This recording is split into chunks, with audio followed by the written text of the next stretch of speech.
எத்தனையோ மாநாடுகளிலே கலந்து கொண்டிருக்கிறேன், பேசியிருக்கிறேன். என் வாழ்நாளில் என் வகுப்பறையிலே கூட நான் 3 மணி நேரம் உட்கார்ந்தது கிடையாது.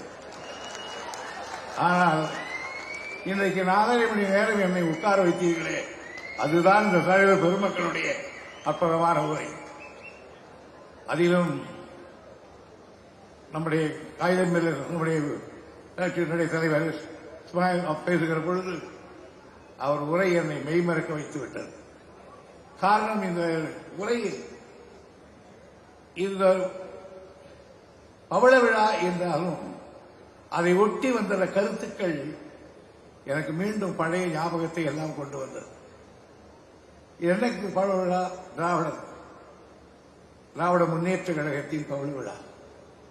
திராவிட முன்னேற்ற கழகம், அந்த திராவிடம் என்ற சொல்லை நமக்கு சொல்லிக் கொடுத்த அண்ணன் பிறந்த மண்ணில் நமக்கு திராவிட வரலாற்றை சொல்லிக் கொடுத்தவர் அவர்தான். தமிழ் மொழி மேன்மை சொல்லிக் கொடுத்தவர் அவர்தான். இனத்தின் பெருமை சொல்லிக் கொடுத்தவர் அவர்தான். நம்ம எல்லோரும் சொன்னார்கள், நாம் இன்றைக்கு பல பேர் திராவிடர்கள் என்று சொன்னாலே எரிஞ்சி விழுகிறார். இதெல்லாம் எங்களுக்கு பழைய பாடம். பதில் சொல்லி சொல்லி சொல்லி அறுத்து போய்விட்டது. இந்த திராவிடம் என்பதை நாம் தூக்கி நாமே வைத்துக் கொள்ளவில்லை. கொஞ்சம் புரிந்து கொள்ள வேண்டும். இந்தியாவில் 5000 ஆண்டுகளுக்கு முன்னால் மொஹஞ்சதாரோ ஹரப்பா என்ற இடத்தில் ஒரு பெரிய நாகரிகம் இருந்ததாம். அந்த நாகரிகம் எப்படிப்பட்ட நாகரிகம் என்றால், இன்றைக்கு இருக்கிற நாகரிகத்தை விட பன்மடங்கு உயர்ந்தது.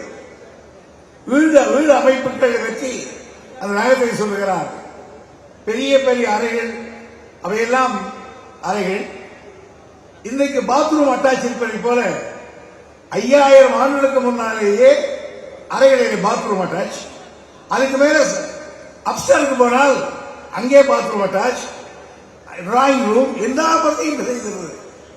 அவ்வளவு பெரிய நகரம் இரண்டும் சிந்து நதியுடைய சீற்றத்தால் மணல் மேடாகிவிட்டது. ஆண்டுகளுக்கு முன்னால் முடிந்துவிட்டது. இதை நாம் கண்டுபிடிக்கவில்லை. மார்ஷல் என்கிற ஒரு வடநாட்டுக்கு இந்திய பேர் வெள்ளைக்காரர் பரமேஸ்வரன் சென்று பார்த்து அந்த நாகரிக இருதயத்தை தோண்டி எடுத்து இந்த நாகரிகத்தை பற்றியெல்லாம் ஆராய்ச்சி செய்து அங்கிருக்கிற எலும்புக்கூடை கணக்கிட்டு இந்த எலும்புக்கூடு ஐரோப்பிய நாடுகளில் எந்த நாட்டோடு ஒப்பிடுகிறது என்று பார்த்து இந்த நாகரிகத்தை செய்தவர்கள் யார் என்று சொன்னார்.